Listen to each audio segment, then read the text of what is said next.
Salut à tous les amis, Sébastien, on se retrouve pour une deuxième story time. Je profite de ces moments où le temps libre et l'ennui se mélangent parfaitement pour répondre à une question qu'on m'a énormément posée depuis le début de ma chaîne. Nous allons parler de mes jobs au Canada et je vais essayer de vous détailler comment s'est passée ma vie professionnelle au Canada durant mon PVT. Pour cette vidéo, je vais reprendre à zéro et faire comme si vous n'avez jamais vu les autres vidéos de ma chaîne parce que j'estime que chaque vidéo que je fais doit être indépendante et pour mieux vous expliquer chaque vidéo, il faut chaque fois que je reprenne à zéro. Il s'agit également d'une expérience personnelle et totalement indépendante, donc les chiffres que je vais vous donner dans cette vidéo sont approximatifs et correspondent à la période où je suis parti, donc 2016-2017.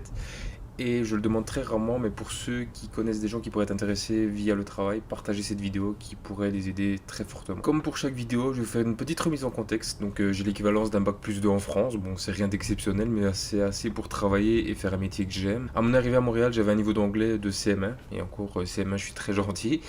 Parce que la Belgique favorise l'apprentissage au néerlandais malheureusement et je suis même après 8 ans de néerlandais, je suis totalement une quiche. Le PVT m'a beaucoup aidé à apprendre l'anglais et me débrouiller plus que très bien à l'heure actuelle. Il faut savoir qu'à mon arrivée à Montréal, j'ai pris 2-3 jours pour récupérer, m'installer, voir comment ça marchait avant de commencer les démarches pour trouver un travail. Alors il faut savoir que lorsque vous arrivez au Canada, vous devez obligatoirement aller dans un service Canada pour vous faire un numéro d'assurance sociale, donc un NAS. C'est un numéro qui est mis par le gouvernement canadien qui est obligatoire pour pouvoir travailler. Alors il faut savoir que niveau administratif, au Canada, les personnes là-bas sont vraiment beaucoup mieux que tout ce qui est France et Belgique parce qu'ils prennent vraiment le temps de vous satisfaire et espèrent vous fournir les documents le plus rapidement possible pour vous faire avancer, chose qui n'est pas forcément le cas en Europe. J'ai obtenu mon numéro d'assurance sociale directement, ça a pris une dizaine de minutes, il vous pose quelques questions et c'est dans la poche. J'ai également été à l'agence d'intérim m'inscrire pour avoir un travail le plus rapidement possible et j'ai été faire également un compte en banque pour pouvoir être payé à ce moment-là. Donc en 30 minutes, tout était calé et vous pouvez directement travailler au Canada. Alors, petits détails avant de commencer la vidéo qui sont assez importants lorsque vous arrivez là-bas. L'avantage au Canada, c'est que toutes les cotisations, tout ce qui est retenu sur votre salaire est définitif, c'est-à-dire que vous n'avez pas d'impôts à payer, ou très rarement, sauf si vous gagnez des milliers et des milliers d'euros, vous n'avez pas d'impôts à payer en fin d'année. Donc ça c'est assez avantageux. Niveau des contrats, vous avez deux sortes. Vous avez le travail en contrat qui est une sorte de CDD, ou vous travaillez en permanent qui est une sorte de CDI. Niveau de mes dépenses à Montréal, il faut savoir que j'avais un appartement qui me coûtait 750 $ par mois tout compris, et le métro que je payais 80 $ par mois. Donc c'était pas exceptionnel comme dépense. Et il faut savoir qu'encore une fois que j'étais parti avec 15 000 € de côté pour ne pas me retrouver dans la merde. En ce qui concerne la niveau taxation sur le salaire brut, c'est assez flou pour moi, mais il varie entre 15 à 22%. Je pense que ça c'est du cas par cas. Moi, je crois que j'étais taxé à 22%. Je dis peut-être des bêtises à ce niveau-là, je suis pas très sûr. Mais pour ne pas vous donner un salaire brut, je vous donnerai au fur et à mesure de la vidéo mon salaire net que j'ai pu toucher par rapport aux différents métiers que j'ai pu faire. Dernière petite chose, ça va être l'équivalence des diplômes au Canada. Alors, il faut savoir que c'est très complexe parce que beaucoup de boulot nécessite de refaire des cours d'équivalence qui peuvent parfois prendre beaucoup de temps. D'où le fait de ne pas pouvoir travailler dans son domaine directement. Il faut savoir qu'une formation d'au moins 2 semaines est autorisée au Canada parce que pour étudier au Canada, il faut être tout simplement résident permanent. Non, il n'est pas forcément obligatoire d'avoir une reconnaissance des diplômes au Canada, mais bon, les employeurs canadiens mettent d'ailleurs plus en valeur votre expérience professionnelle que vos diplômes, et je trouve que c'est une très bonne chose, parce que si vous montrez que vous êtes motivé, vous avez beaucoup plus de chances de travailler. Très important, parce que lorsque je suis arrivé au Canada, et je conseille à beaucoup de gens de faire pareil, je me suis mis en tête que je n'allais pas forcément travailler dans mon domaine, et la femme de la boîte d'intérim m'a l'a fait également comprendre. Alors je me suis dit, pourquoi pas essayer de prendre la première chose que l'on me propose, ça me fera peu importe une nouvelle expérience, même si forcément on n'aime pas. Je n'acceptais pas non plus de faire de la merde, il faut pas non plus exagérer, mais je faisais des choses qui n'étaient pas forcément dans mes compétences. Cette mentalité a été assez bonne parce que 2 ou 3 jours après, la femme de l'intérim me contactait pour savoir si je désirais travailler à l'épicerie Métro pour une période de 2 mois. J'étais très chaud parce que ça me faisait une première expérience en tant que travailleur au Canada. C'était un petit contrat de 2 mois qui était en 28 heures semaine, donc ça m'allait parfaitement. Il faut savoir que l'équipe m'a très bien accueilli lorsque je suis arrivé là-bas, on m'a très bien expliqué comment tout ça marchait.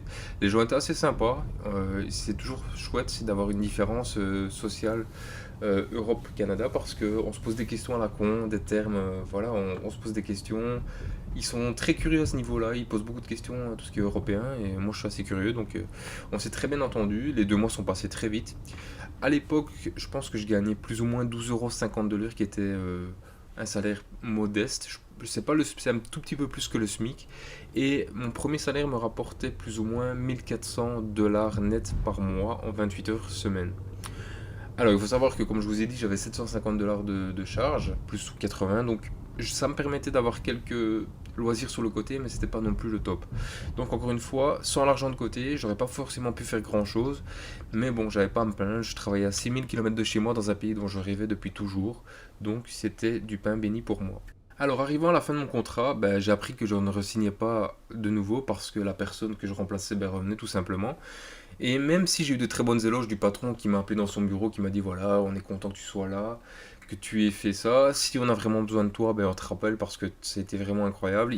Incroyable. Je me jette pas des fleurs, mais il faut savoir que lorsque j'allais au travail, ben voilà, je faisais mon truc, j'embêtais personne, on rigolait. Il y avait une très bonne ambiance et malheureusement, beaucoup de gens ne font pas ça. D'où ma vidéo qui a fait un petit peu polémique parce que j'ai eu beaucoup de, pas d'insultes, mais de remises en place, entre guillemets, encore c'est vraiment du niveau CM1, encore une fois les remises en place, mais je veux dire, oui, les Français ne terminent pas leur PVT parce qu'ils ne trouvent pas de travail, mais le patron, encore une fois de là, m'avait dit qu'il a eu énormément de gens en PVT qui partaient du jour au lendemain sur de nouvelles. Et je trouve que niveau professionnel, ça ne se fait tout simplement pas. Si vous ne voulez pas travailler sous contrat au Canada, que vous voulez faire ça, mais entre-temps vous trouvez une autre idée, la moindre des choses, c'est de le prévenir parce que vous foutez l'employeur dans la merde et donc il devient beaucoup plus réticent pour les prochains PVTistes et pour les prochaines personnes qui ne sont pas résidents permanents ou qui peuvent partir du tout au tout. Alors moi j'ai juste fait mon petit truc de mon côté, voilà, je travaillais, j'ai fait mon contrat de 2 mois, j'arrivais à l'heure, j'étais toujours très agréable avec le personnel et les clients, enfin c'est des trucs basiques, mais le patron m'a remercié à ce niveau-là, donc encore une fois, à partir du moment où vous acceptez un travail au Canada, faites-le jusqu'au bout, jusqu'à la fin du contrat. Ça peut parfois ne pas bien se passer.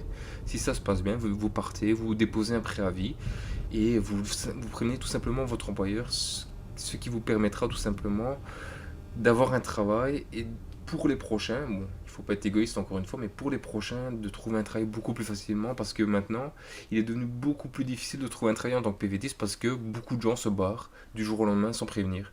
Et ça, ben, c'est pas bien. Pour la suite, bah, j'étais un petit peu en galère parce que je trouvais pas de travail ni en épicerie. Je pense que j'ai eu la chance d'avoir un travail aussi rapidement dans une épicerie. Je me suis renseigné pour ramasser les fruits, des conneries comme ça, mais j'ai jamais eu de réponse, bizarrement. Je me suis renseigné pour travailler dans un métier qui était simple et que j'aimais, qui ne demandait pas forcément beaucoup de qualifications, c'était la sécurité. Alors il faut savoir que je possède ma loi au bac en Belgique. Malgré ça, j'ai dû refaire une formation d'équivalence de 70 heures, 70 heures chez GuardAward. Je me rappelle plus exactement du prix, mais ça m'a coûté une petite somme. Bon, après la réussite de cette formation, j'étais officiellement diplômé en sécurité au Canada. Évidemment, j'avais plus d'équivalence à faire, donc ça c'était bien. C'est pas forcément un métier en pénurie, mais je sais que c'est très demandé tout ce qui est sécurité, donc je me suis lancé dedans. Alors contrairement à mon premier travail, bah, ici je suis resté presque 1 mois sans travailler. J'en ai profité pour visiter le Canada, pour sortir, pour voyager, tout en restant disponible pour pouvoir travailler lorsqu'on m'appelle.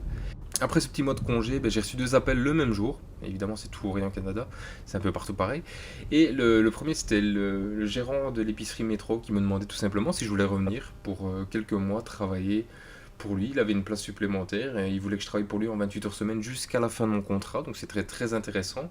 Et le deuxième appel qui a eu une demi-heure après, c'était GuardAward qui me proposait de passer une interview pour travailler dans le centre commercial des Jardins, qui est un endroit très connu en plein centre de Montréal.